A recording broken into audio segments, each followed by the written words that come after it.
मोअज़्ज़ज़ नाज़रीन, सैयद अतीकुर हसन का Sydney Australia से सलाम। आज यहाँ हफ़्ता है और अप्रैल की 8 तारीख़ है। इस वक्त 1:27 हो रहे हैं दोपहर को। पिछले 2-3 दिन में जो चीज़ें हुई, मैंने सोचा, रात को मैंने ज़हन बनाया कि सुबह मैं इस पर बात करूँगा, क्योंकि कुछ चीज़ें ऐसी होती हैं जो जब हम देखते हैं, मैं देखता हूँ जब वो चीज़ें, तो मुझसे बर्दाश्त नहीं होती। और फिर अल्लाह ताला ने मुझे एबिलिटी दी है कि मैं तज़िया कर लेता हूँ, पिछले कई दहाइयों से करता आ रहा हूँ। सहाफ़त ने मुझे 35-40 साल हो गए हैं। पहले मैं एज़ ए फ्रीलांस काम करता था, अब बाकायदा फुल टाइम काम कर रहा हूँ। और इस दौरान मैंने 30-35 साल की, और उससे पहले अगर देखूँ तो मैं शौकिया लिखता भी था।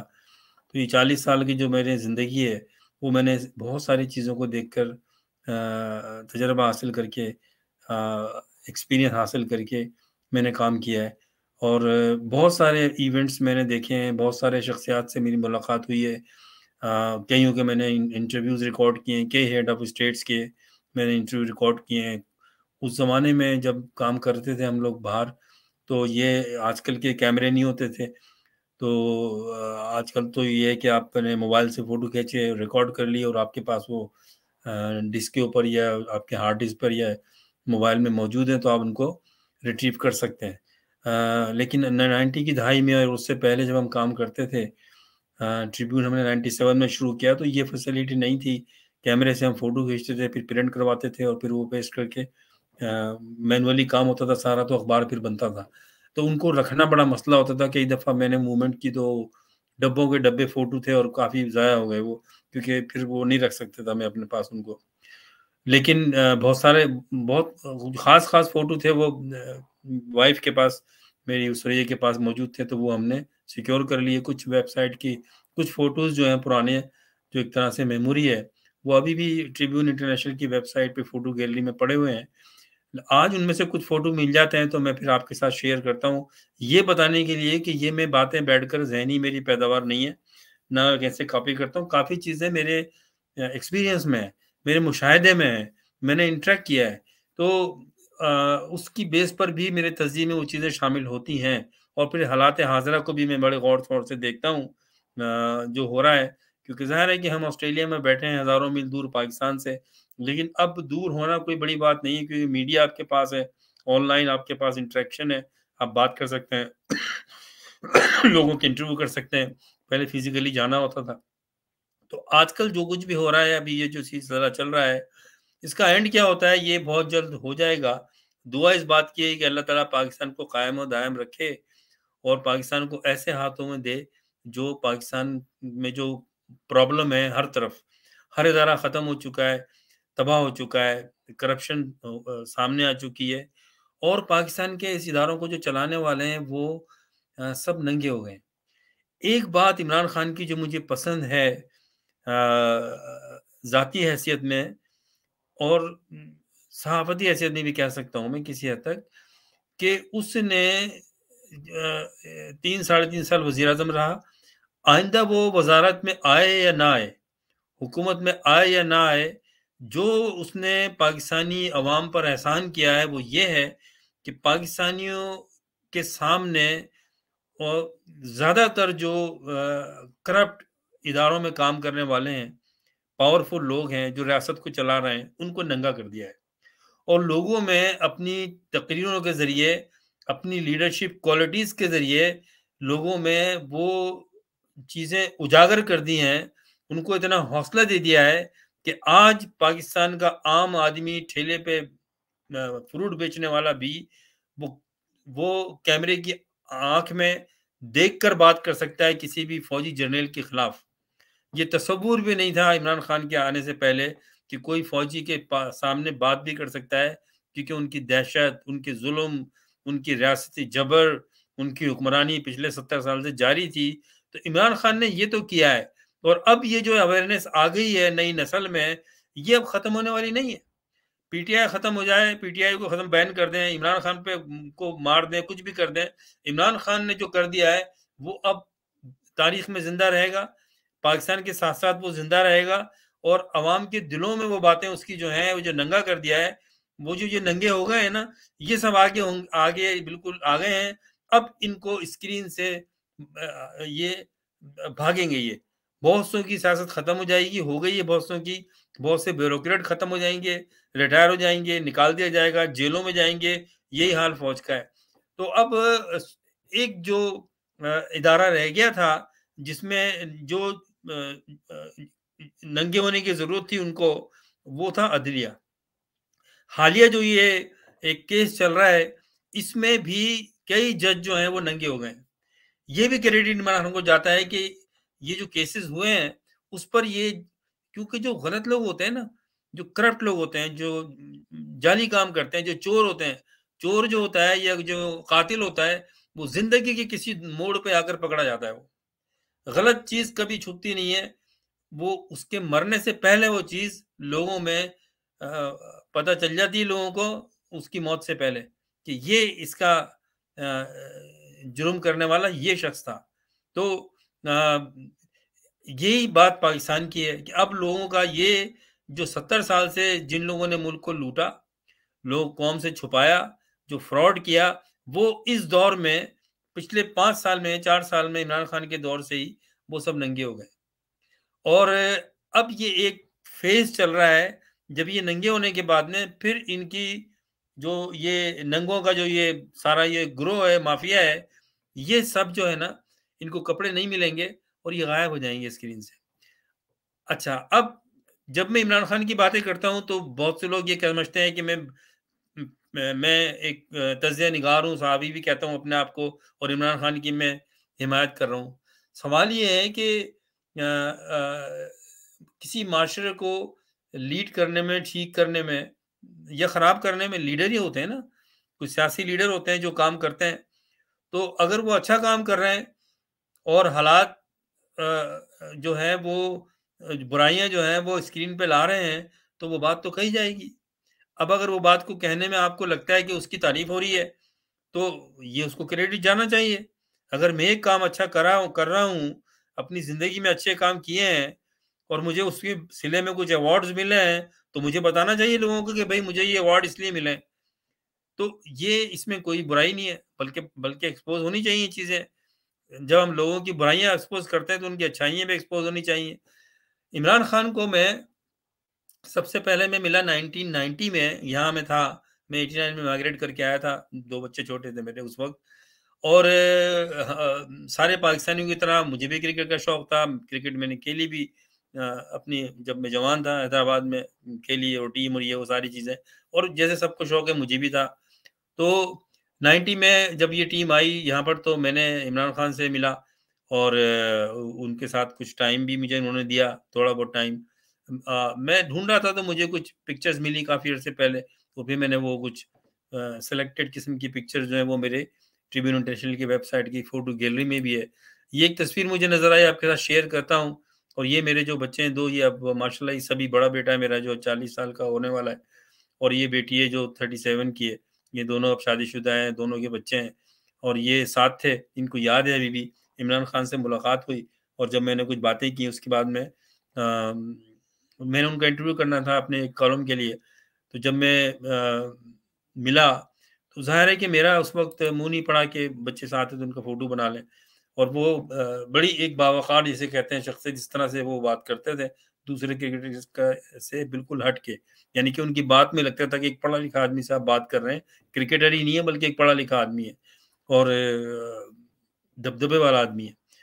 तो फिर जब मैं जाने लगा क्योंकि उन्होंने मुझे कहा कि मैंने जब उनको फ़ोन करके अपॉइंटमेंट लिया, उनसे कहा मैं आना चाहता हूँ, मैं जर्नलिस्ट हूँ और मैं इंटरव्यू करना चाहता हूँ, तो उन्होंने कहा आप आ जाएँ, आप इस दिन आ जाएँ। तो मुझे टाइम बताया, मैं जब गया, यहाँ होटल में सिडनी में थे, तो फिर नीचे से मैंने रिसेप्शनिस्ट को कहा कि मैंने टाइम लिया हुआ है, तो इमरान खान से उन्होंने बात की फ़ोन पर तो उन्होंने कहा इनको अंदर भेज दें। तो मैं उनके कमरे में गया, वहाँ उनसे बातचीत की।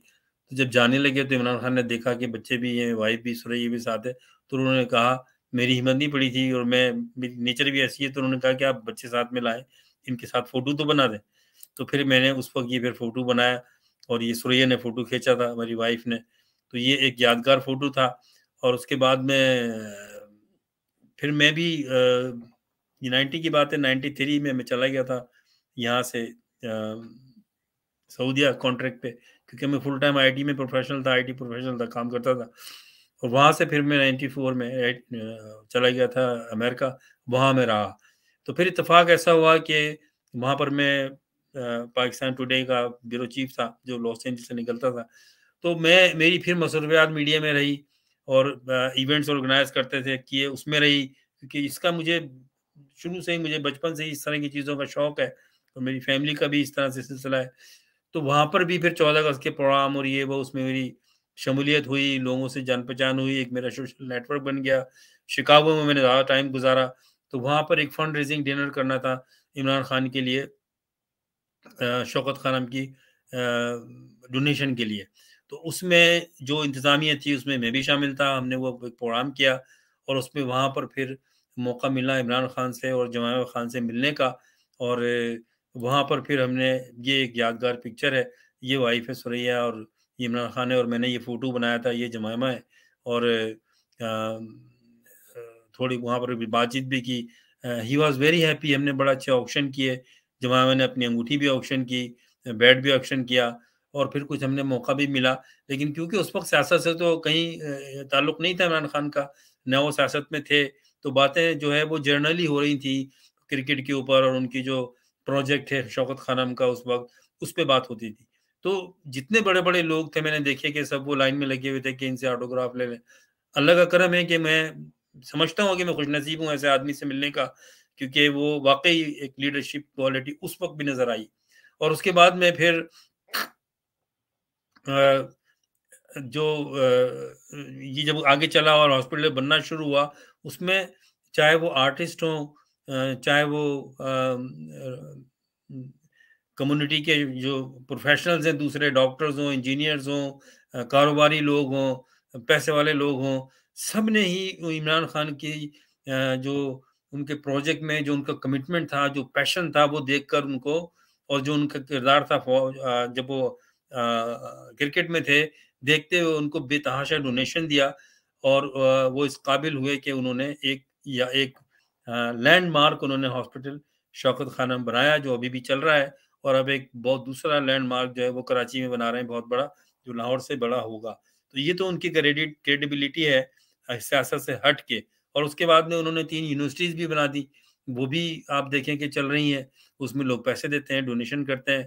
तो जब ये सारी काम कर रहे थे, तो कुछ उनके पुराने जो उनके जो डोनर भी थे, जो उनकी मदद करते थे, साहिब हैसियत लोग इंग्लैंड में और अमेरिका में, उन्होंने कहा कि आप सियासत में आएँ, आप जैसे लीडर की ज़रूरत है, जो सियासत में आके मुल्क की बागडोर भी सँभाले। तो इमरान खान ने, उनके इंटरव्यूज़ हैं, उन्होंने स्ट्रेट अवे मना कर दिया कि सियासत एक गंदी चीज़ है ये वो। बहरहाल फिर उन्हीं के कुछ साथियों ने कन्विंस किया, और उनके जो फाउंडर थे, जब उस वक़्त उन्होंने पार्टी बनाई, उसमें से ये जो सदर हैं हमारे अलवी साहब, ये भी उनमें शामिल थे और एक जिनका इंतकाल हो गया, मुझे नाम ज़हन में नहीं आ रहा, वो भी थे। तो बहरहाल इमरान खान ने फिर सोचा और फिर उसके बाद में उन्होंने सियासत में कदम रखा। और इमरान खान की नेचर है कि जो भी उन्होंने प्रोजेक्ट लिया है, जुनून की हद तक उस पे वो उन्होंने काम किया है। सियासत में आए तो फिर उन्होंने अपना नाम पैदा किया और आज इसमें कोई शक नहीं है कि इस वक़्त पाकिस्तान का सियासत में सबसे बड़ा नाम जो है वो इमरान खान है। उसकी सबसे बड़ी पार्टी है जो चारों सूबों में मशहूर है। चारों सूबों में उसके फॉलोवर्स हैं, चाहे वो किसी भी तबके के लोग हों, किसी भी ज़बान के लोग हों, किसी भी सूबे के लोग हों, वो आपको मिलेंगे जो इमरान खान के एज़ ए फॉलोवर्स। ये क्रेडिट इमरान खान को जाता है। इसीलिए लोग देखते हैं कि आज अगर कोई पाकिस्तान को बचा सकता है, पाकिस्तान की फेडरेशन को बचा सकता है, तो वो इमरान खान है। क्योंकि जो बाकी जो लोग हैं, जो वो सब माफिया है, वो तो 70 साल से हुकूमत कर रहा है और इसके बाद में जो बाकी लोग हैं, वो सियासतदान हैं भी नहीं। एक सियासतदान आया था कायद-ए-आज़म और लियाकत अली खान के बाद, या फिर कुछ बंगाली जो आए थे 1950 से और 56 तक जो आए थे, प्राइम मिनिस्टर भी रहे। उनके बाद अगर कोई लीडर आया था, तो वो मुजीबुर रहमान था। और जो बहुत पॉपुलर था और फातिमा जिन्ना के साथ रहा, काम किया, मुस्लिम लीग में था। फिर मुस्लिम लीग से नाराज़ हो बद्दिल होके उसने फिर सोहरावर्दी साहब की बनाई हुई थी पार्टी थी अवामी लीग, उसमें चले, उसको उन्होंने बागडोर सँभाल ली। और लेकिन वो एक बहुत ही, यानी कि सियासी कैरियर था उनका। सियासत में स्टेप वाइज़ आए थे एज़ ए स्टूडेंट लीडर, सियासत की, कॉलेजों में, यूनिवर्सिटीज़ में सियासत की, फिर अमली तौर पे पाकिस्तान की सियासत में हिस्सा लिया और सियासत में उन्होंने वो मुकाम हासिल किया कि उन्होंने स्वीप किया मशरक़ी पाकिस्तान में, 161 में से 160 सीटें लीं, जिसको प्राइम मिनिस्टर बनना चाहिए था, और उसको इसी माफिया ने नहीं बनाया और फिर जेल में डाल दिया। उन पे गद्दारी का, एक तो हर एक पे ये माफिया जो है ना गद्दारी करके इल्ज़ाम लगा देती है, हर एक पे। मैं अगर जाके ये बातें करता हूँ ना, पाकिस्तान जाऊँगा, मुझे भी गद्दारी के मुकदमे में शायद अंदर कर दें। ये क्योंकि जाहिल लोग हैं, एक फ्रॉडिया लोग हैं, इनको तो और कोई कोई इनको आर्टिकल भी नहीं पता है कि कौन-कौन से आर्टिकल किसी पे लग सकते हैं। वो ये गद्दार है, बस इसको पकड़ लो। तो वो अ, बड़ी मुश्किल से उसको प्रेशर आया बहुत ज़्यादा बांग्लादेश में, तो वो मुल्क से चला गया। लंदन में फिर उन्होंने बैठ के काम किया, फिर वो बांग्लादेश गए और उसके बाद में आप देखें पाकिस्तान टूट गया। इन्हीं फौजियों ने पाकिस्तान तोड़वाया, क्योंकि ये मगरबी पाकिस्तान, क्योंकि मशरक़ी पाकिस्तान कंट्रोल में नहीं था। पॉपुलेशन ज़्यादा थी, पॉलिटिकल लोग बहुत स्ट्रॉन्ग थे और ज़ाहिर है कि वो एक पूरा एक मुनज़्ज़म तबका था और पाकिस्तान की क़याम में उनका बड़ा किरदार था। तो ये पाकिस्तान की जो माफिया थी, वडेरे थे, यहाँ के जागीरदार थे, कबायली सरदार थे, यहाँ के ब्यूरोक्रेट थे, यहाँ के फौजी थे, इनके कंट्रोल में नहीं आ रहे थे वो लोग। इसलिए इन्होंने सोचा कि उसको ख़त्म करो। और इसलिए इन्होंने कहा कि ये भूखे बंगाली हैं, इनको छोड़ो। उसमें मैंने पिछले वीलॉग में भी किया है, तो मैं वो बात रिपीट नहीं करूँगा। तो फिर मुजीबुर रहमान ने बांग्लादेश बना लिया और फिर उनकी कहानी खत्म हो गई मगरबी पाकिस्तान से। उसके बाद अब कोई एक लीडर ऐसा नज़र आया है जिसका वो भी कोई इस माफिया से ताल्लुक नहीं है, ना इनकी नर्सरी से पल के वो बाहर सियासत में आया है। अपना उसका करियर है और उसने ऑक्सफोर्ड यूनिवर्सिटी से पॉलिटिकल साइंस में डिग्री ली है, तो सियासत को बाकायदा तौर पे एकेडमिकली समझता है, तारीख का वो शौकीन है, तारीख जानता है, तारीख का मुताला किया हुआ है। तो एक क्वालिफाइड पॉलिटिशियन है, एक क्वालिफाइड पॉलिटिशियन है, सच्चा आदमी है, अब तक जो उसकी चीज़ें हैं। और आप देखें कि ये करप्ट लोगों ने, इनके पास कोई काउंटर करने के लिए कोई चीज़ नहीं है। अगर सियासत में आपको आपको पसंद नहीं है या आपने काउंटर करना है किसी और सियासतदानों को, तो आप अपने मैनिफेस्टो से काउंटर करते हैं, उठा के जेलों में थोड़ी डालते हैं। लेकिन जब फौजी आमरीत होगी तो वो यही होगा, जेलों में डाल दिया जाएगा। तो फिर ये सिलसिला है। सारे पाकिस्तान के इदारों को करप्शन में मुलविस किया पाकिस्तान के रियासती हुक्मरानों ने। और जब हुक्मरानों की बात करते हैं तो किसने हुकूमत की है पाकिस्तान पे? फ़ौज ने हुकूमत की है।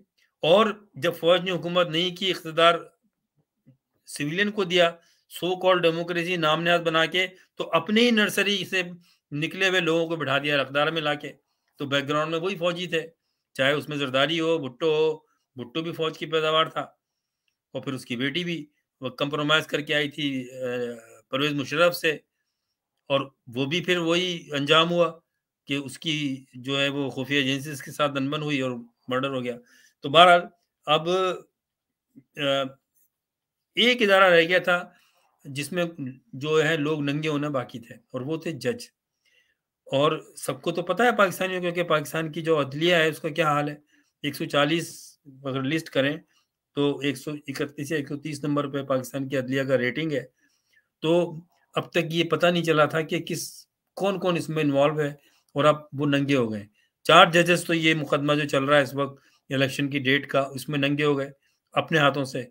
अल्लाह ताला जब जो जुर्म करता है ना, उसका जो उसके जो जराइम है, उसकी ज़िंदगी में अल्लाह ताला उसी के हाथ से खुलवाते हैं वो, मंज़र-आम पे लेके आते हैं।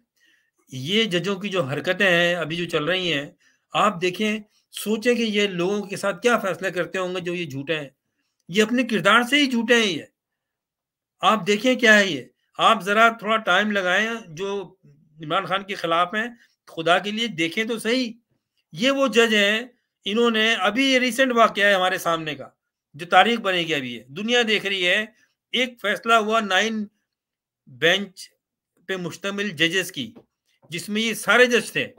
इन सब ने साइन करके, जो मौजूद है, इनकी वेबसाइट पे जाके देख लें, ये कहा चीफ जस्टिस को कि जी आप ऐसा करें, एक रिकॉन्स्टिट्यूट करके एक नई बेंच बनाएं और फिर इसको आगे चलाएं। हम इसमें इंटरेस्टेड नहीं है। साइन करे हुए हैं नो के, और उस नो के साइन करे में ये जो अभी नंगा हुआ है कल रात को, अतर मिनालुल्लाह, और ये इसने भी साइन किए हुए उस पे, और बात कर रहा है कि 4-3 का फैसला है। शर्म नहीं आती? मुझे तकलीफ इस बात की है, मैं हैरान इस बात पे हूँ कि यार ये क्या फैसले करते होंगे ये तो पैसे लेके फैसले करते हैं, क्योंकि ये तो झूठे लोग हैं ये। अब नंगे हो गए ये, अल्लाह ताला ने इनको नंगा करा दिया ये जो इख्तिलाफी नोट में जो इन्होंने लिखा है और लोगों को ये इंप्रेशन दे रहे हैं इनकी झूठ का। कल तक तो हम ये सियासतदानों को कहते थे फ्रॉडी हैं, ये झूठे हैं, और फौजी जनरलों को अब खुल के सामने ये भी आया कि भाई ये जजेस भी कम नहीं है, ये भी आपके सामने धड़ल्ले के साथ झूठ बोलते हैं। और इनकी आप काबिलियत देखें इनकी, मैं तो हैरान हूं। क्या मैं इनको जज कह सकता हूं? मैं इनको वकील कह सकता हूं? इनकी काबिलियत देखिए कि ये अपने लिखे हुए पे साइन करके बोलते हैं कि ये ऐसा तो है नहीं।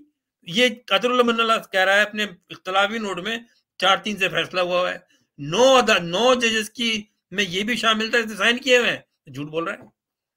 25-30 सफे का लिख दिया और साफ जाहिर है कि जो प्रेजेंट गवर्नमेंट है उनके साथ मिला हुआ है, सेव करने के लिए ये आखिरी अरबा इस्तेमाल कर रहा है। इससे पहले 3 जो है उन्होंने किया। तो पता चल गया है कि ये अभी जो सामने आए, जो अभी नंगे हुए हैं 4-5 और भी होंगे, ये सब एक जत्था है पूरा, माफिया के साथ है ये, हुकूमत कर रहे थे ये। इसीलिए इमरान खान पे केसेस बनाए 140 150, और इनमें ये तौफीक नहीं है कि लॉ एनफोर्समेंट एजेंसीज को कहें कि बंद करो ये बकवास। एक आदमी पे आपने एक केस बनाया किसी जुर्म में, तो उसी जुर्म में बार बार केस क्यों बना रहे हो? क्योंकि ये चाहते हैं खुद, ये खुद करवाते हैं ये। लेकिन अल्लाह का अपना निज़ाम है। अगर पाकिस्तान को कायम रखना है अल्लाह ताला ने, और इंशाल्लाह हमारी दुआएं के रहेगा, तो उस इसी तरह होगा कि पहले ये सारे नंगे होंगे पहले फेज में। अब ये एक इदारा रह गया था जिसपे जिनको नंगा होना था पता नहीं चल रहा था, अब ये नंगे होके सामने आ गए हैं। और अल्लाह ताला ने जो जब किसी चीज़ को कायम रखना होता है तो उसके लिए वो ऐसे अनासिर, ऐसे शख्सियात भी पैदा करता है। इंसानों से ही काम कराना होता है इंसानों के लिए अल्लाह ताला ने, कि उसमें कुछ लोग आ जाते हैं ऐसे जो खड़े हो जाते हैं सामने। अल्लाह ताला का ही ये करिश्मा है, अल्लाह ताला ही ऐसे लोग पैदा करता है। तो जिस तरह इमरान खान सियासत में खड़ा हो गया, निडर होके खड़ा हुआ है, और अब उसने एक पूरे पाकिस्तान में अपना नेटवर्क बना लिया है, बड़ा मजबूत उसने ताकत बना ली है अवामी। इसी तरह से जजों में भी एक जज, हालांकि इनके भी कारनामे कम नहीं है, पहले के इनके कारनामे हैं बहुत सारे, लेकिन इनको अल्लाह ताला ने तौफीक दी, इन्हीं से काम लिया और वो डट के खड़े हो गए और उन्होंने फैसला दे दिया, क्योंकि ये अल्लाह ताला ने करवाना है। अल्लाह ताला ने करवाना है इन सबको नंगा करके। कौम ने इनको, अब ये सेकंड फेज आएगा। ये पहला फेज हो रहा है जिसमें सब नंगे हो रहे हैं, इनकी शनाख्त हो रही है। जैसे ये पुलिस वाले शनाख्त परेड कराते हैं ना, ये इनकी शनाख्त परेड चल रही है अभी। उसके बाद में जो दूसरा फेज आएगा, फिर इनको जूते लगेंगे, फिर यही अवाम होगी इनको इस्लामाबाद में, लाहौर में, कराची में, पेशावर में इनकी बिल्डिंगों से निकालेगी, इनको मारेगी। ये देखिएगा, ये इनको मारेगी। क्यों ये इमरान खान के मुखालिफ हैं? इसलिए कि ये सारे एक हवा में सब नंगे हैं, सब बेईमान हैं, सब फ्रॉडी हैं, ये मुल्क के गद्दार हैं। और इनमें से कई लोग ऐसे हैं कि वो पाकिस्तान के जो दुश्मन मुल्क हैं, ताकतें हैं, उनके पेरोल पे हैं, वहां से फंडिंग मिलती है इनको ये। और अब एक और बात अफशा हो गई कि हम तो पहले समझते थे कि कुछ सियासी पार्टियां बनी हुई हैं, कुछ दहशतगर्द भी उसमें शामिल है। ये सब जो पाकिस्तान के दुश्मन ममालिक हैं, वहां से फंडिंग लेते हैं। अब तो ये हैरानी हो रही है कि यहाँ के जर्नल भी एजेंट बने हुए थे, उन्होंने भी पैसा कमाया है, तो जर्नल भी नंगे हो गए सब। तो जर्नल नंगे हुए, उनके असास से पता चल गया कि कहाँ कहाँ पर है, अभी और आएंगे सामने। और ब्यूरोक्रेट नंगे हुए, ये जो ढोंगी रंगबाज जिन्हें मैं कहता हूँ, उनके सियासतदान तो कहना नहीं चाहिए, ये नंगे हुए, इनका पता चल गया। और अब ये जज भी है, ये भी नंगे हो गए, और अभी और नंगे होंगे। आप देखिएगा, आप, ये अल्लाह ताला कर रहा है, ये अल्लाह ताला कर रहा है। अवाम को जो करना चाहिए अभी तक अवाम ने नहीं किया है, जो उनको करना चाहिए। अवाम को इन नंगे लोगों के लिए खिलाफ खड़े होना चाहिए, इमरान के साथ देने के लिए, ना एज ए सियासतदान नहीं, एज ए पाकिस्तान का लीडर, एक पाकिस्तान का लीडर है इस वक्त, वो उसको साथ देना चाहिए, रोडों पे आना चाहिए। इनको अब जो दूसरा दौर शुरू होगा, उसमें इनको सड़कों पे आके इनको निकालें, जिन्होंने जो कब्जा किया हुआ है, और जो मुल्क रह गया आधा हमारा, उसको बचाएं। तो ये बात है। और आप देख लें, बाकी तो आप रोजाना देख ही रहे हैं टीवी, जो नहीं देख रहे हैं वो देखें और फिर अपना जहन बनाएं। इसलिए नहीं देखें क्योंकि वहां तो सारा झूठ की रंगबाजी चलती है जो प्रोग्रामों में। आप अपने जहन से सोचिए आप स्टडी कीजिए, आप किताबें पढ़िए, आप हालात पढ़िए, दूसरे मुल्कों के जो इंटरनेशनल पेपर्स हैं, उनको देखिए आप। आप देखिए कि अब तक इज़्ज़त तो अल्लाह ताला देता है ना, अब तक कितने इंटरनेशनल टेलीविज़न को इंटरव्यू वो आने लेने आते हैं इमरान खान के ज़मान पार्क में। कितने इंटरनेशनल जो चैनल्स हैं, मीडिया हैं, वो आते हैं, क्यों? नवाज़ शरीफ के पास क्यों नहीं आते? वो तो प्राइम मिनिस्टर है। अल्लाह ताला इज़्ज़त देता है ये। तो आप लोगों को समझना चाहिए ये बात ये। तो फिर इंशाल्लाह आपसे बात होगी। आप नज़र रखिए और मैं समझता हूँ कि आपका फ़र्ज़ है मुल्क को बचाना है। तो आप इमरान खान के साथ में मिलके मैं आपसे इमरान खान की बात कर रहा हूँ। आप पीटीआई में जाएँ नहीं जाएँ मेरा मेरा तो इससे कोई ना मैं कहूँगा। आपने अपना ज़हन बनाना है लेकिन पाकिस्तान को बचाने के लिए करना पड़ेगा। छोड़ दें किन चक्करों में आप बैठकर। छोड़ दें सोशल मीडिया पे जो कुछ लिखते हैं आप ये। तो आप ये अपने अंदर अपने ज़मीर के मुताबिक फ़ैसला करें आप। किसी लीडर्स के साथ अगर कोई आपके ताल्लुकात हैं किसी पार्टी के साथ, भूल जाएँ।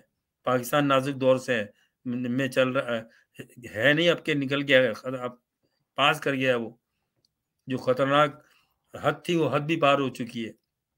तो मुल्क नहीं रहेगा तो आपकी ये जो पार्टियाँ हैं कहाँ जाएँगी? ये लीडर कहाँ जाएँगे आपके? तो ये आपका फ़र्ज़ है। फिर इंशाल्लाह मिलते हैं, दुआओं में याद रखिएगा। अल्लाह हाफ़िज़।